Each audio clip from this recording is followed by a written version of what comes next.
We need a president who unites Americans and brings out the best in them.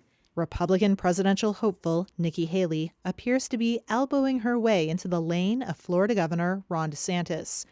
His campaign had been premised on the idea that he would emerge as the Republican Party's top alternative to Donald Trump.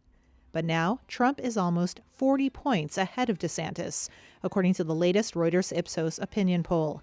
And some recent polls in states like New Hampshire show Haley, the former U.S. ambassador to the UN, gaining ground or even jumping ahead of DeSantis. Ashley Koenig, the director of Rutgers Eagleton Center for Public Interest Polling, weighed in on Wednesday's GOP debate.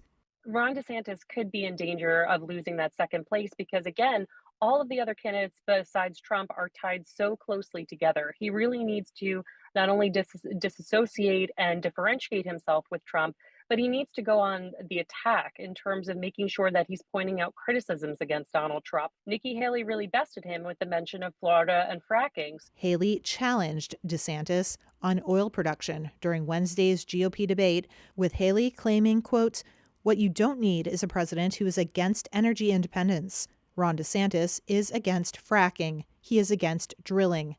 That is not true, DeSantis said. She does keep having these stellar viral moments where she really is coming out ahead of most of the other candidates and coming out on top and making wise assessments and memorable lines.